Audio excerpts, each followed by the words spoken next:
السلام عليكم ورحمة الله وبركاته.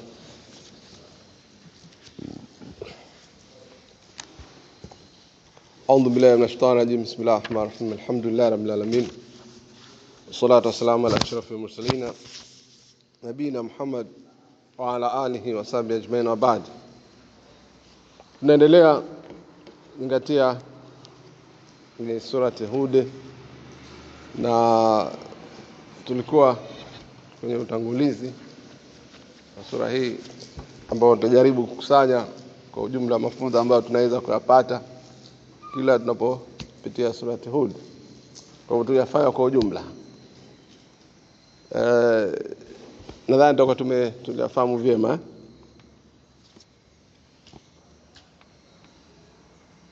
Ndio tukatukumbusha kidogo amsele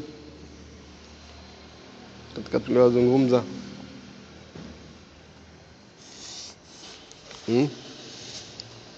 Kipo chochote au tuendelee?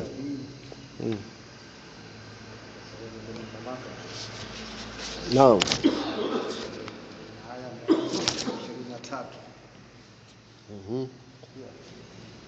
Sasa mafunzo kidogo yale. Tupe mafunzo yetu.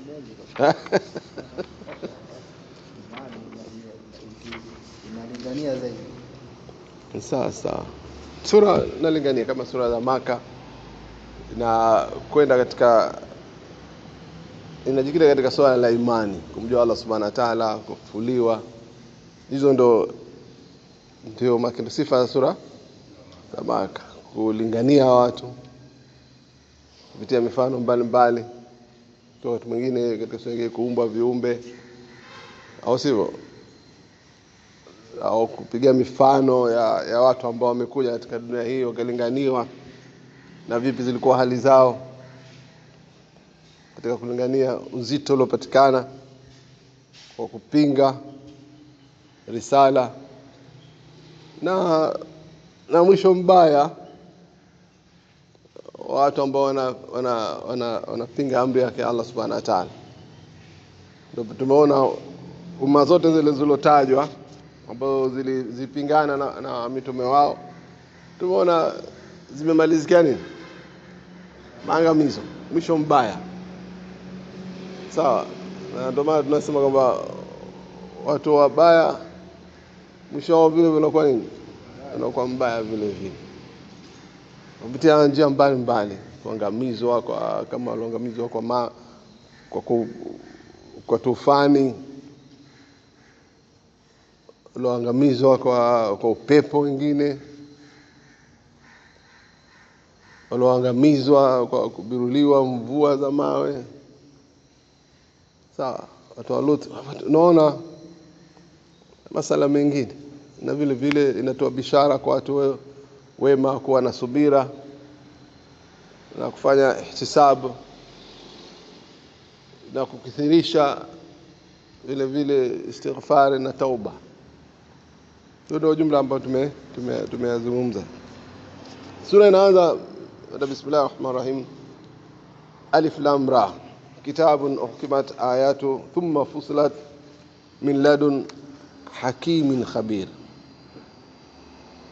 Alla ta'budu illa Allah innani lakum minhu nadhiru wa bashir wa nastaghfiru rabbakum thumma tubu ilayhi yumatti'ukum mata'an hasana ila ajalin musamma wa yuti kulli dhi fadlin fadla wa in tawallaw fa inni akhafu alaykum adhaba yawmin kabir.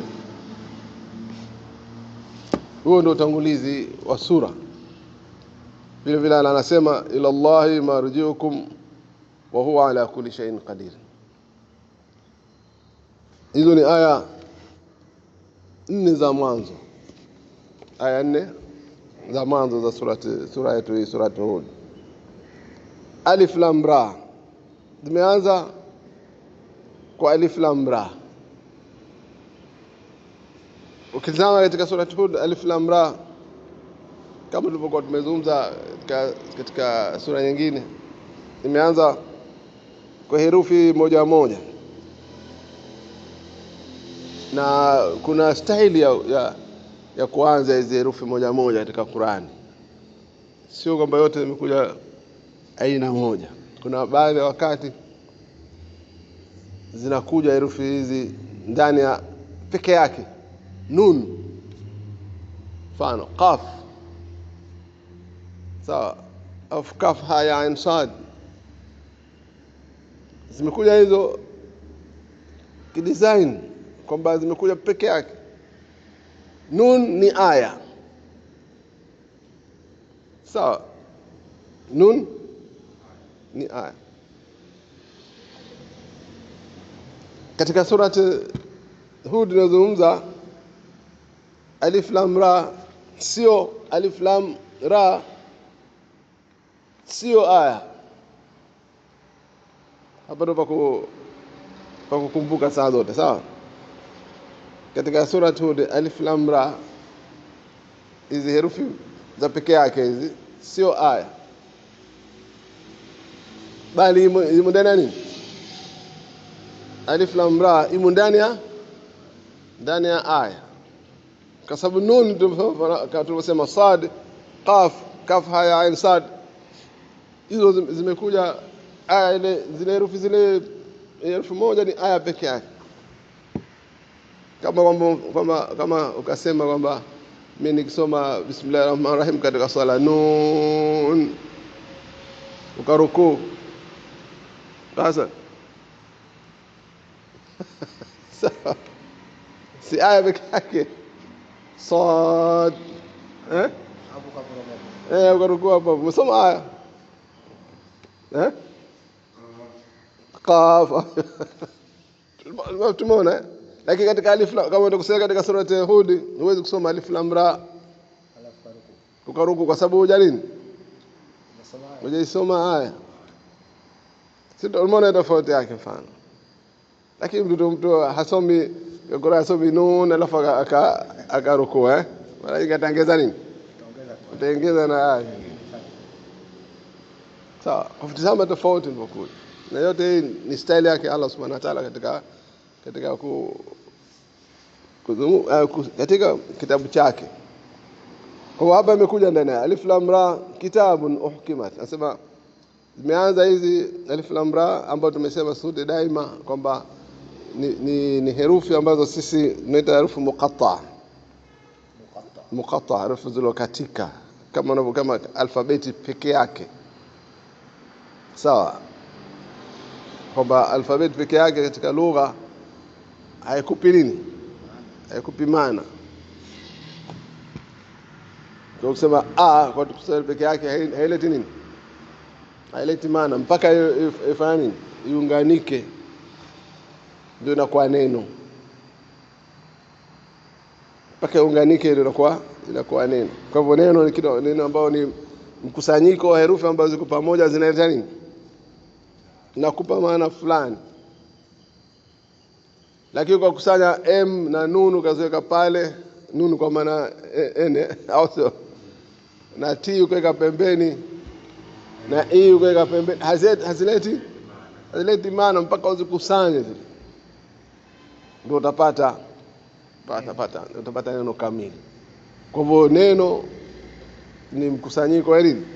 Herufi ambazo zinaleta maana fulani, sawa.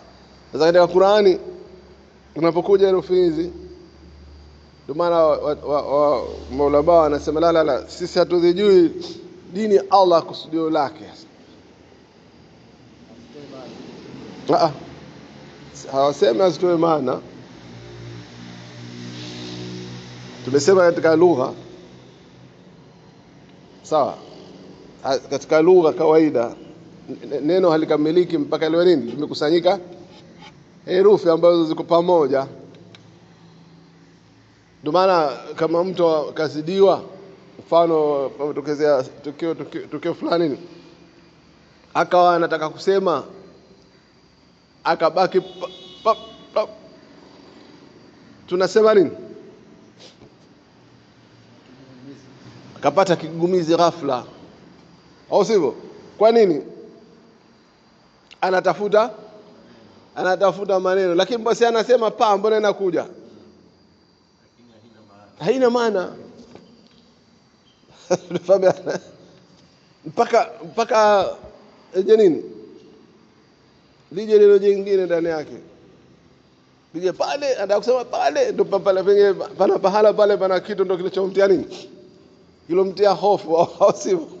Sasa kwa Allah subhanahu wa ta'ala sisi tuseme kwamba haina maana, kwa sababu kuna kitu mbele yake Allah subhanahu wa ta'ala kilikuwa kina nini, hakina maana. Hilo ni swala muhimu.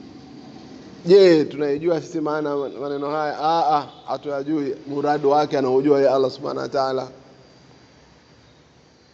Hikma gani mwenye alotumia akasema yale maneno? Lakini katika kawaida tunasema kwamba Allah subhanahu wa ta'ala kwa hikma zake katumia maneno haya kuonesha watu wale wanaopinga, ikiwa nyinyi mnajidai kwamba mna fasaha. Tabana umma wetu tukumbuke, umma wa Kiislamu ni umma fasaha, umma neno. Sawa? Tukumbuke kwamba umma wa Kiislamu ni umma nini? Umma umesimama katika maneno. Qur'ani ni maneno. Sawa? Tofauti na umma ambao umepita kabla. Umma uliopita kwa masuala yake zaidi katika miujiza fulani na hii, sawa? Lakini umma wa Kiislamu miujiza yake ipo katika nini? Katika neno. Qur'ani ni neno. Na watu kabla, Waarabu kabla walikuwa wakisifikana kwa fasaha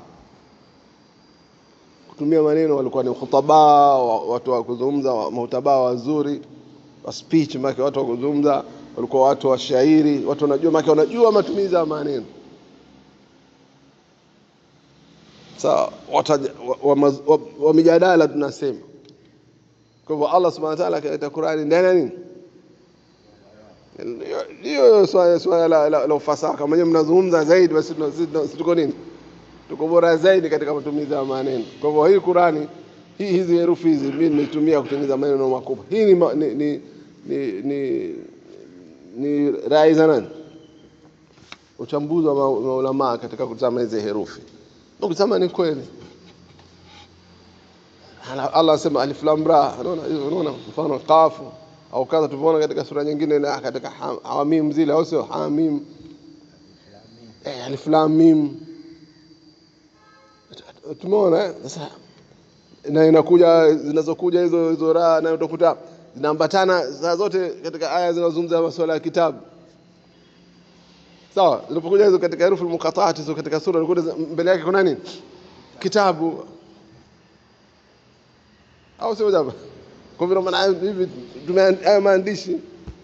Je, basi mnaweza mkawa na mfano kama yetu sisi, mkaleta mfano wa Qur'ani? Kwa hivyo Qur'ani ndio muujiza wa umma wetu.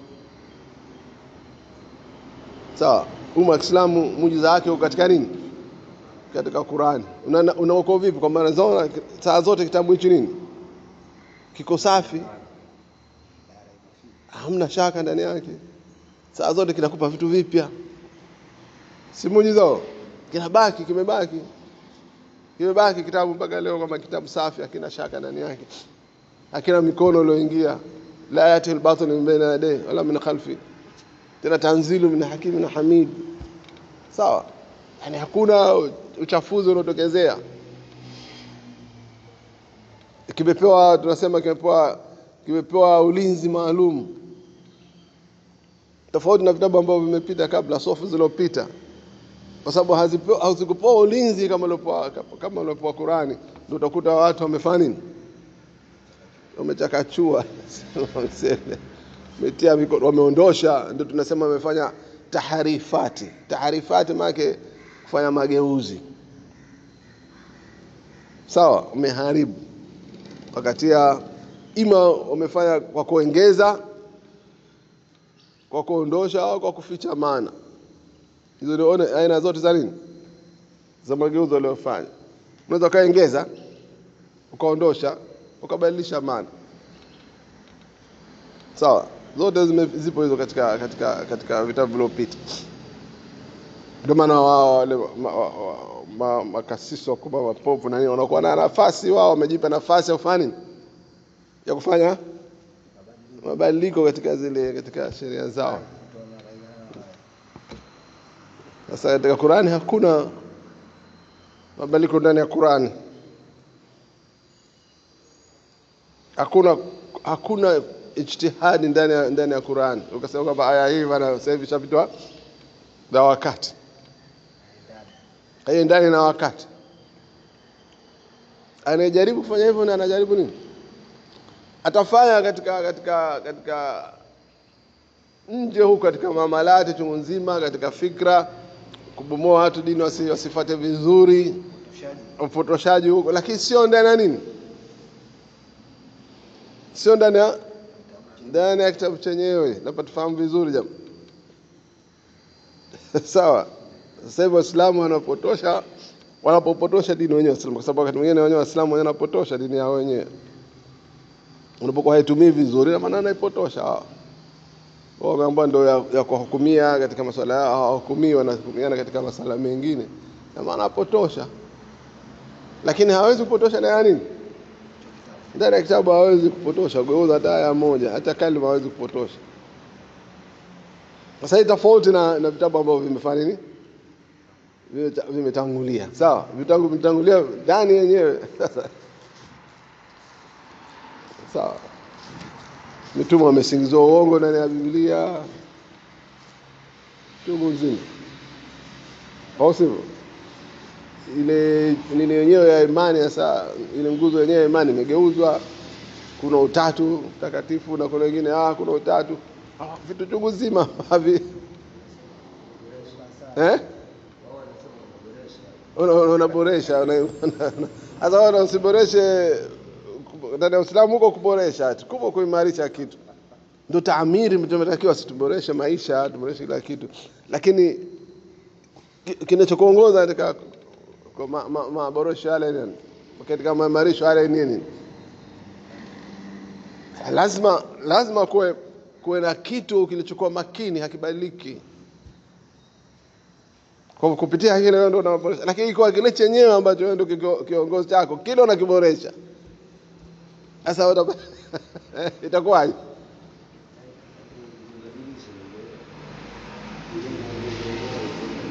Ule Mungu senyewe umebadilisha sasa.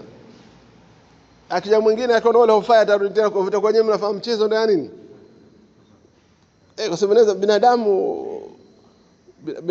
binadamu yanabadilika. Hatubadiliki. Sisi tunabadilika. Kizazi cha hapa sio kizazi cha kesho. Inakuja. Sasa wewe unafahamu maboresho ndani ya ile kile msingi yenyewe. Na akija mwingine akifanya maboresho, na kwa mwisho wa siku mtakuwa hamna kitu cha madhubuti. Mambo yote shabadilika. Kwa hiyo mtakuwa dira yenu haipo. Sawa?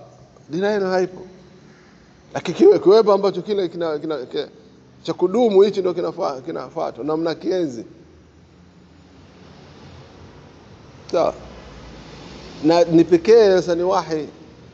Ndio wanataka katiba za nchi. Mfano utakuta kama Amerika inaishi katika katiba yake karne na karne sasa hivi, au sio? Wanakwenda nayo, lakini haiji pale ikabidi wakabadilisha baadhi ya mambo. Wanafika pale wakabadilisha kwa sababu ni vitu vyao vya kibinadamu. Utakwenda nazo karne 2-3 zile za karibu, lakini kina mbele chakachwaji tabia lazima uwepo, kwa sababu utakuwa generation nyingine itaishi maisha mengine, sio maisha yenu nyinyi. Sawa? Watu sio tunabadilika. Sawa. Sasa ndio pengine unapata utakubadilisha kwa haribu watu, usiende kwa watu moja kwa moja ukasema badilisha nini? Vitu ambavyo viko thabiti katika jamii yao. Tarehe yao, historia yao. Sawa? Ndio bado ndio watu wanakuko ndio wanakokwenda. Na kusema mbadilishe leo huyu peke yake hapa. Sawa? Utaka nchi kwamba idumu miaka 100, 200 inakufuata wewe. Usidili na watu wale. Wenyewe moja kwa moja kama ni watu. Dili na nini? Misingi ambayo wao inawapa vitu. Tufahamu jamaa? Ka change katika society, katika jamii. Usiende kwa baika na mtu. Tafuta vitu gani vinajenga wao thakafa yao, kacha yao, vijana vinajenga akili yao. Sawa? Vitu gani vinawapa wao hamasa kutenda? Hivyo ndio deal navyo. Ndio sasa huko ndo chokonyoa huko. Ukiviweza hivyo uta nini? Utaikuja baadaye. Ndio maana hao makufara wanapotaka kupiga vita ya Uislamu wanajaribu kubadilisha nini? Fikra katika masuala ya jihadi, kuondosha kujaribu kuondosha kwamba fikra kwamba dini, mfano dini zote ni sawa sawa. Wanakwenda huko ndani. Wakati kwetu sisi dini zote si sawa. Ina dini inda Allah ni Islam. Kwa hivyo unacheza huko. Sasa ukiweza huko watu watakazozaliwa ndio vitakuwa vibovu tena. Ndio maana utaona wazungu wanafanikiwa kiasi fulani katika kuzimiliki nchi hizi. Sawa? Hizi nchi zetu wanafanikiwa kwa sababu hawaja wakadili na wewe mubashara.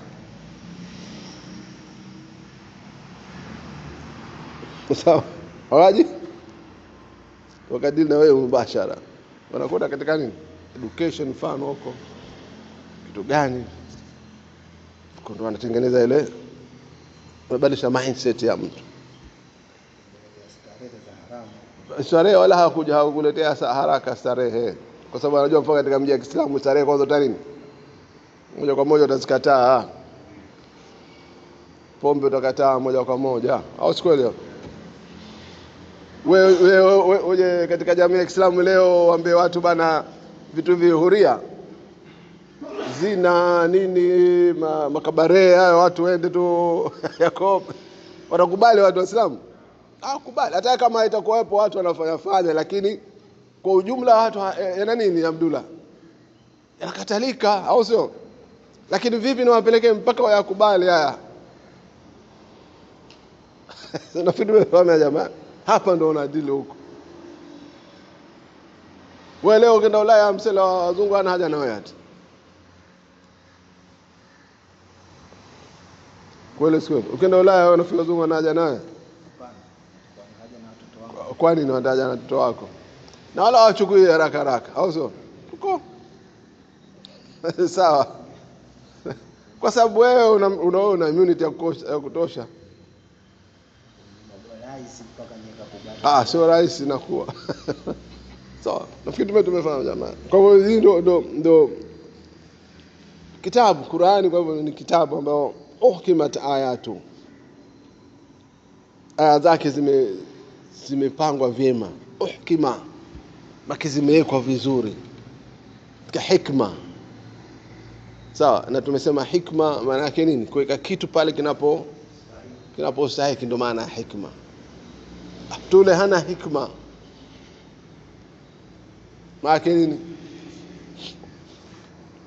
Kwa maana hiyo tulisema atakuwa vipi? Mtu aliyokuwa hana hikma. Maana mtu hawezi kufanya jambo lilokuwa katika correct mahala correct.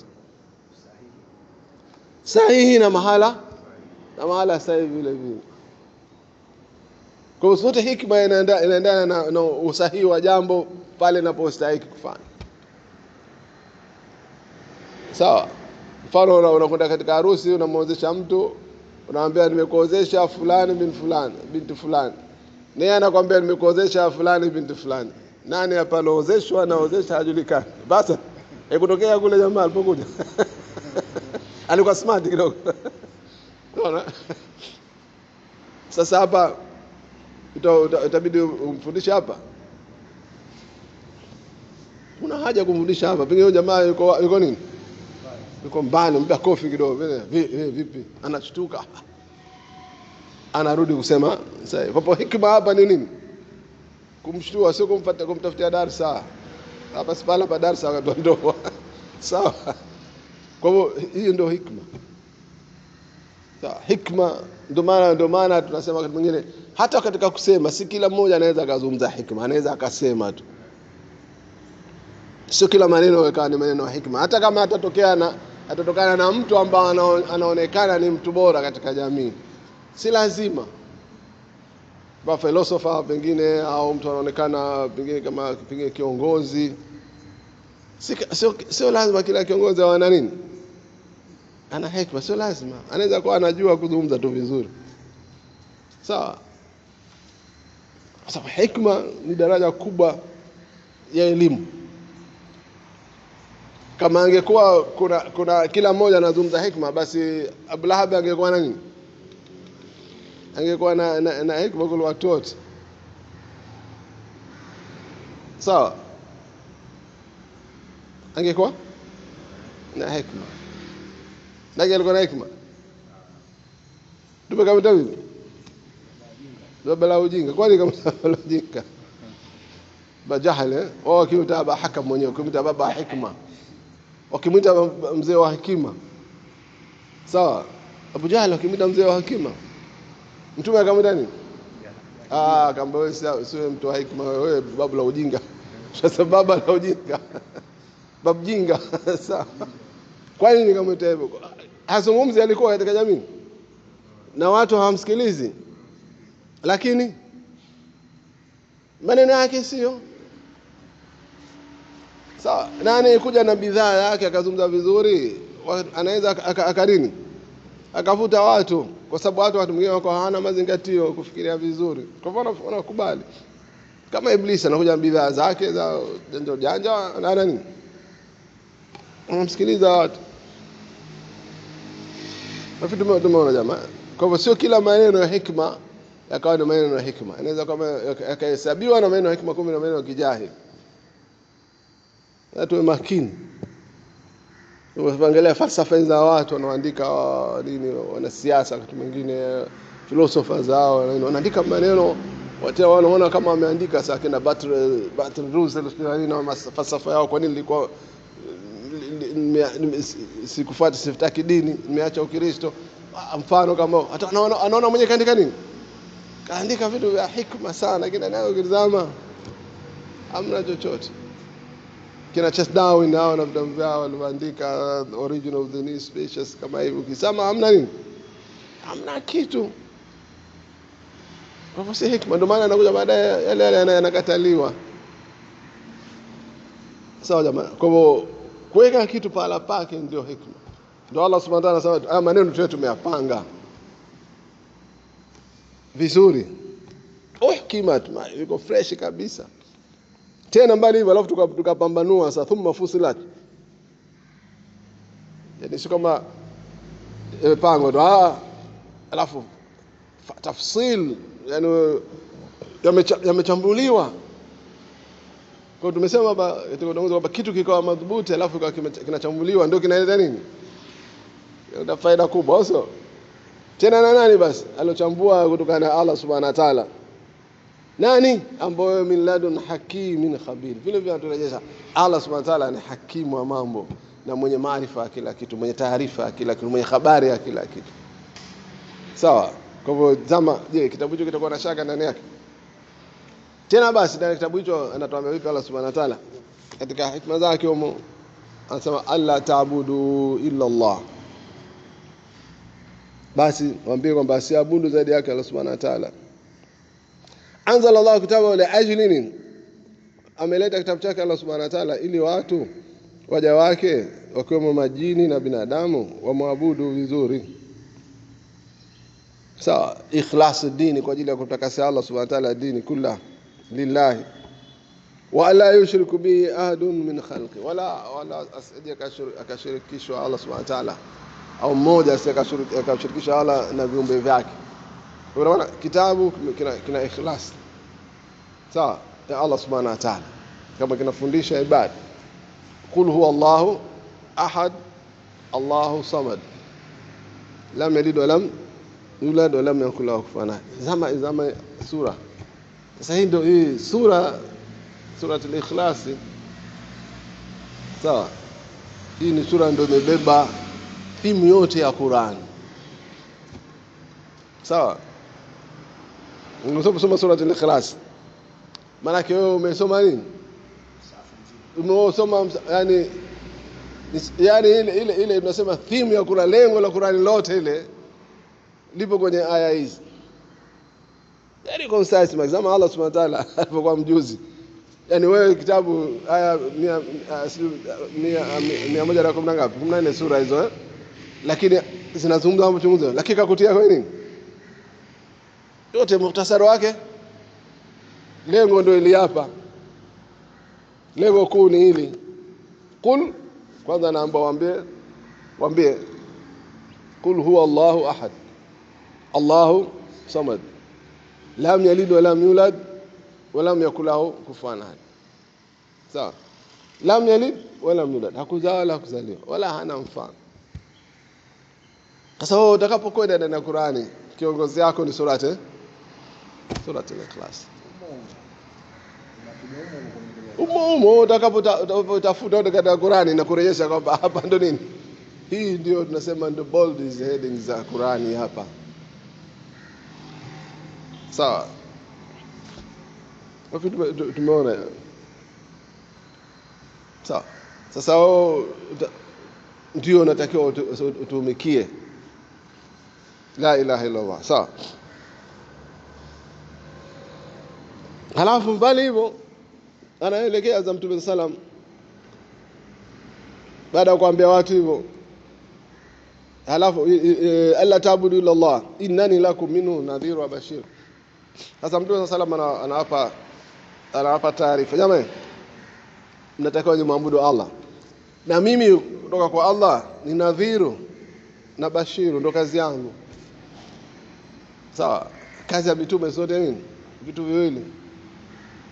Mitume wana kazi mbili kuu, nadhiru na bashir. Sawa? Mitume wote wa Allah subhanahu wa ta'ala kazi kuu zao mbili tu. Sasa hizo zinatoka vitu vingine jamaa. Tukumbuka, unajua hivi vitu tunaposema kwamba hicho ndio kitu kikuu ndani yake ndio mnatoka matao mbalimbali. Sasa kazi inakuja huko uchungu mzima. Sawa? Sio kasema kwamba kazi yake Mtume sallam kusimama msikitini akatoa mawaidha tu. Sawa? Tunaposema rais katika dola tunakusudia nini? Kazi yake kwa ofisini pale rais anajulikana. Ana kazi gani nyingine rais? Kusimamia mamlaka, kusimamia raia zake, kusimamia kila kitu cha dola. Au sio? Kusimamisha haki, kuhakikisha kwamba uadilifu unapatikana, kuhakikisha kwamba watu wanaishi katika amani, watu wanaishi katika kadha. Sawa? Watu wanaishi katika furaha, kulinda mipaka dola, kutayarisha dola kwa yenye nguvu. Au kazi yao rais? Au rais kazi yake kujua kiti akapokea mshahara tu? Lazima ana vitu vikubwa, sio kuzunguka kwenye kiti cha rotating chair tu. Au la ana nini? Majukumu chungu nzima, kuhakikisha kama mipaka inapata ulinzi, kutengeneza mtazamo wake na mahusiano yake na nchi za karibu na nchi za mbali, kuweza kuwa na athari kwa wengine. Sawa? Kama ana risala kubwa, kuhakikisha kwamba risala inafika kwa wengine kwa njia mbalimbali. Sawa? Inawezekana katika nchi zika hazina risala, au hakuna nchi ambazo hazina risala nyingi. Inawezekana baadhi ya nchi, pengine nchi za maskini zina risala kubwa. Hazina risala, watoto wake wakishakula na kunywa kishiba imetosha. Lakini nchi nyingine kama dola ya Kiislamu ina nini? Ina risala ya dawa kufikisha kwa watu wengine. Kwa utafikisha kwa kiongozi hakai. Ndio haina maana unasema nadhiru bashiru kwa kazi risala kubwa. Na kila tumesema kila unapokuwa na nguvu na unapata heshima, unapata risala kwenda watu na sawa. Unaongeza mipaka yako vile vile. Au Uislamu unahitaji kuongeza mipaka? Hatuongezi mipaka kwamba kuongeza mipaka tukadhulumu watu, sisi tunazalisha mipaka kwa sababu ya risala ya watu. Risala za basharia ndio kazi yetu. Ndio maana Uislamu umetoka kwa mpaka India, mpaka wapi huko? Mpaka Faransa, Toulouse huko chini kote. Andalus, Spain wapi au sio? Na kwa wengine wamekwenda. Sasa yale yuko katika nadhir na bashir yote. Sawa. Nadhiru na bashir. Nadhiru ni nani? Nadhiru mwenye kutoa tahadhari. Bashir mwenye kutoa habari njema. Ukifuata haya, lakini kufuata haya habari njema hii kunahitajia vile vile ni kunahitajia kazi, kwa maana wewe mpango kazi, vipi nitafikisha watu risala. Ndio katika bishara njema ambako vile vile awe nini? Awe na walinganiaji wazuri. Sawa, na uchumi mzuri. Na askari wazuri. Hao si walosema tu sana. Sikatuambia hapa katika kwanza aya imetuambia waidu lao masatatu min quwa. Naye akasema waidu lao masatatu min quwa ala inal quwata rami. Au sio? Nguvu ni silaha kurusha. Au sio? Unaweza kuwa na uchumi tumesema na kwa uchumi zalishi kwa huogopwi. Hakuna mwenye kuogopa. Unaweza kuwa na uchumi mzuri lakini hakuna ale nini? Anayekuogopa. Bali anaweza akakudisturb sasa kwa sababu anajua huna ulinzi na ana ulinzi ukamfuata yeye. Au sivyo jamaa? Au sivyo unavyokuwa? Lakini wewe na nguvu imara, uchumi na silaha. Upate heshima. Na wenye nguvu ndio wanaendewa kwa ajili ya himaya, sio dhaifu. Sawa jamaa? Kwa hivyo tunapozungumza Bashir Nadhir, sifa kubwa, lakini ndani yake kuna mambo mengine chungu nzima ambayo yanaambatana na kazi. Ndio maana tunaona vipi alikuwa Mtume sallallahu alaihi wasallam. Ni Nadhir Bashir, lakini vile vile amepigania ajili ya Allah Subhanahu wa ta'ala jihad, akaumia au akumia katika vita vya Uhud. Naona. Sasa ingekuwa Nadhir Bashir tulikuwa tunafahamu sisi asinge nini? Asingeumia. Wasingeuawa jamaa saba zake watu wake wasingeuawa katika vita. Sawa. Wa nastaghfiru rabbakum. Baada hayo kwamba mkimwabudu Allah Subhanahu wa ta'ala na mkatambua kazi ya Mtume sallallahu alaihi wasallam, mnatakiwa mfanye nini? Saa zote mlete istighfar. Sawa. Thumma tubu ilayhi. Leta istighfari, rejeeni kwa Allah Subhanahu wa ta'ala mnapokuwa mnafanya makosa, itakuwa sababu ya nini? Yumatiukum mataan hasana. Hapa ni muhimu mno. Sawa. Allah anasema kupitia mtume wake, wa nastaghfiru rabbakum. Leteni istighfar. Thumma tubu. Alafu mtubie kwa Allah Subhanahu wa ta'ala. Yumatiukum mataan hasana. Atakupeni mambo mazuri. Sawa? Ila ajali musamma, mpaka muda maalum. Mpaka muda wenu maana mtapokuwa. Na hapa jamaa ina maana watu waleta istighfar katika jamii. Kipindi ambacho watakuwa wao wako wazuri, basi watafunguliwa khairati. Lakini wakisahau ile istighfar na toba, watarudi kule. Maana sio kama maadamu mwenyewe mtakuwa katika line mnakwenda vizuri, mambo yenu yatafunguka. Mkija mkiacha ndio mtarudi tena nini?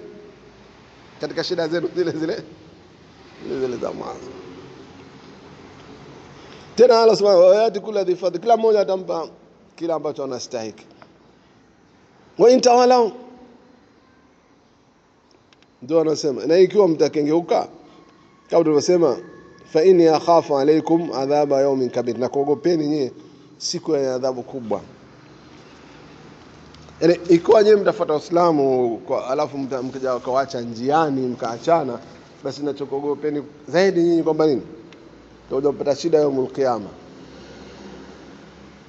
Tufahamu jamaa. Kwa hapa pana faida nini? Istighfar. Nini istighfar?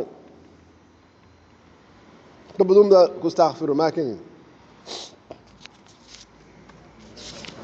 Akamsamaha kwa yule akosa.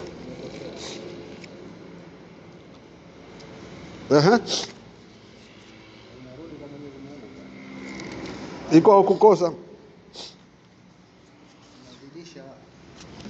Amsele, sasa umekosa unakosa unazidisha imani, unazidisha kutengeneza. Haya. Bana istighfar na toba hapa tumesema bana istighfar ni usaghfiru na utubie. Na ndio maana hizi style mbili zote ni muhimu, mara nyingi zinakuwa pamoja. Toba na istighfar vinaambatana. Unaona, astaghfirullah wa atubu ilayhi. Mbona naambatana hivyo? Kuna faida gani hapo? Kuna hikma gani? Istighfar ni kuomba msamaha. Inawezekana umefanya msamaha unaomba msamaha kwa makosa au bila hata makosa. Kuna kosa lolote umelifanya, lakini kwa sababu wewe ni dhaifu mbele ya Allah Subhanahu wa Ta'ala, inaweza kuna makosa mengine unafanya ulikuwa nini? Wewe hujui. Na kwa wewe ni dhaifu mbele ya Allah Subhanahu wa Ta'ala, kwa hiyo unahitajia msamaha saa zote.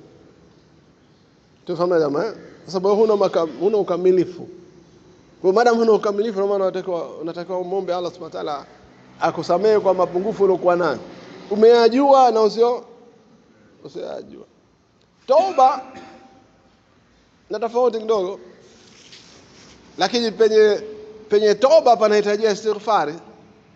Sawa jamaa, penye toba panahitaji istighfar daima.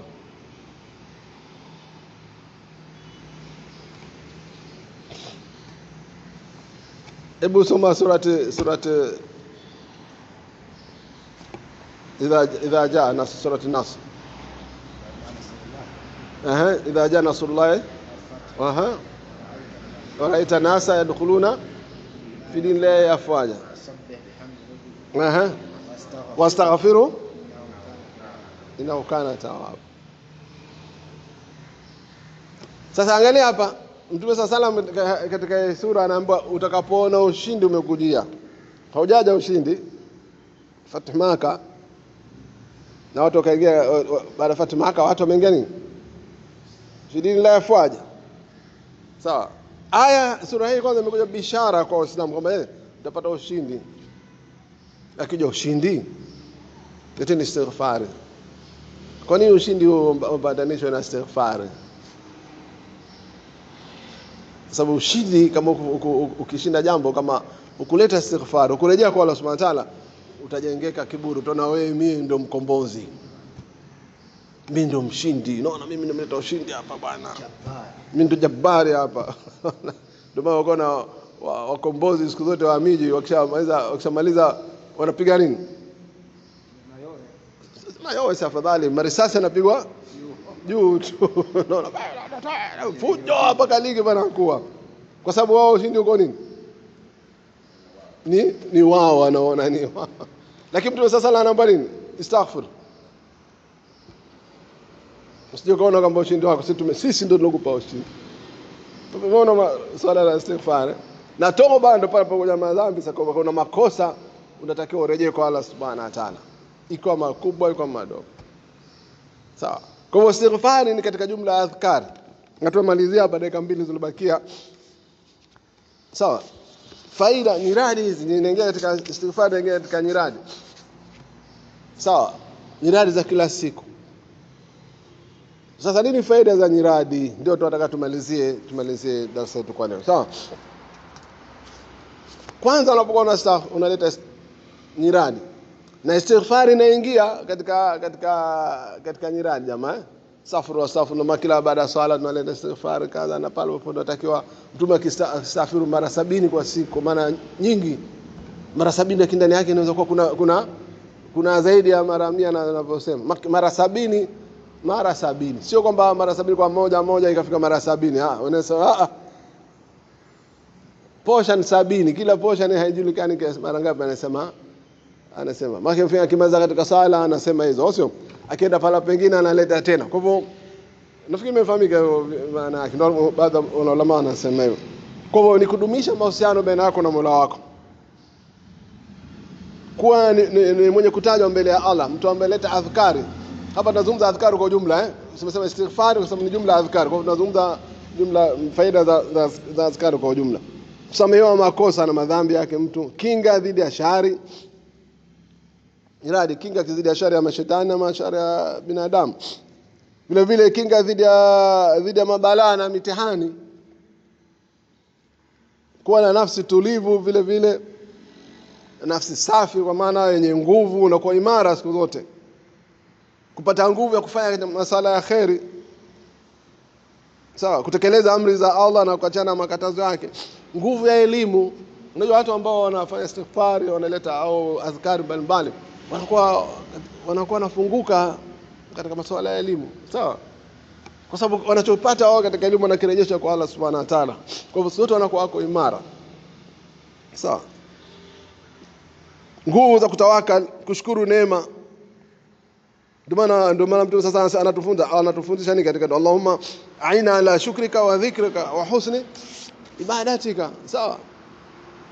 Kuondolewa matatizo ni sababu ya kusamehewa. Tumesema kule kutengeneza moyo na kutengenea moyo na mwili. Yani watu wanaoleta safari wanaleta adhkari kila wakati, wanakuwa watu imara nafsi zao na mili yao. Ni mafanikio na taufiki ya Allah subhanahu wa ta'ala, furaha na mafanikio tunasema tena, sawa. Jamii inakuwa inashikamana na pendana, kushushua baraka, mfano mvua, kuzidishiwa neema ya mali, kizazi, kama ilivyokuja katika surati Nuh. Jamaa, astaghfiru rabbakum innahu kana ghafara yusil samaa alaykum bidirara wa yumdidukum biamwali wa banina hadayakum jannati wa ja'alakum anhara. Tena hapa mbali hivyo tu Allah tunamalizia hapa kwamba mnapofanya istighfar mkatubia, Allah subhanahu wa ta'ala anakupeni nafasi katika dunia, sawa. Nafasi makinyi mnakuwa ni kwa juu, kwa sababu astaghfiru rabbakum innahu kana ghafara yusil samaa alaykum bidirara, atauteresheni mvua za baraka ndani yake. Akiuteresheni mvua maki mshakuwa na mali, mtaweza kulima na mambo yataongezeka. Mkiwa mnaishi vizuri mtakuwa na vizazi, na nyinyi mna ardhi ina mali na watu wapo. Maana nini maana yake? Sio baraka kubwa, na maana nyinyi mtakuwa mnamiliki jiografia kubwa, mtakuwa na watu wa imara, sawa, mtakuwa na civilization. Ndio maana yake sasa ndio vitu ambavyo maana tunavihitaji katika maisha. Kwa hivyo hizo ndio katika faida za nini, istighfar na toba. Kama tunasema toba vile vile ni kurejea kwa Allah subhanahu wa ta'ala, ukataka Allah subhanahu wa ta'ala akusamehe madhambi yako, na madhambi mtu aliyofanya sana kuna sharti zake.